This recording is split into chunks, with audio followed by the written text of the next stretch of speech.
स्वयं गृह मंत्री जी उसमें उपस्थित रहे। इससे पहले की सरकार का जो रवैया था कि छोटे छोटे विषय जो दिल्ली के लिए बड़ी बड़ी दिक्कत देने वाले थे, और जितनी बार भी भारत सरकार के द्वारा डिटेलिंग मांगी गई, कभी भी दिल्ली की तत्कालिक सरकार के द्वारा सहयोग नहीं किया गया।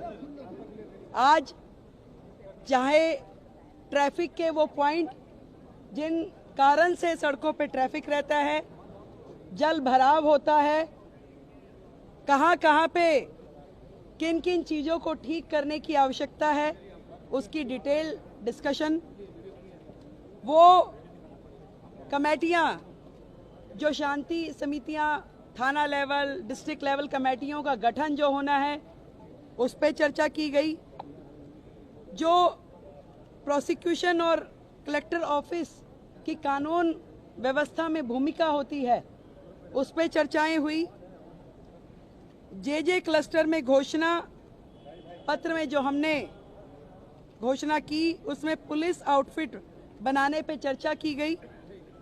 महिला सुरक्षा की दृष्टि से दिल्ली में उस पर भी प्राथमिक चर्चा हुई, और जल्द ही इस पे डिटेल्ड नीतियां बनाते हुए, काम करते हुए वो सारा विषय भी किया जाएगा। सीसीटीवी कोऑर्डिनेशन, उस विषय पे चर्चा हुई। पीडब्ल्यूडी जो मैंने बताया कि वो सारे विषय जो पीडब्ल्यूडी से संबंधित हैं और कहीं ना कहीं दिल्ली में दिक्कत करते हैं, उन सब के समाधान पे चर्चा हुई। और राष्ट्रीय सुरक्षा और अंतर्राष्ट्रीय गैंग जिस प्रकार से दिल्ली की सुरक्षा व्यवस्था को के लिए दिक्कत है, उन सारे विषयों पे भी बहुत ही डिटेल्ड चर्चा हुई।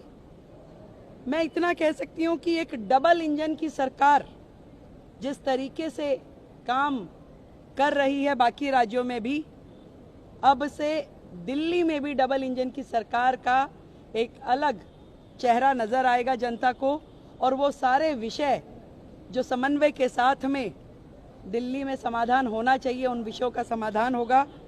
और 100% सुरक्षा दिल्ली वासियों को दी जाएगी।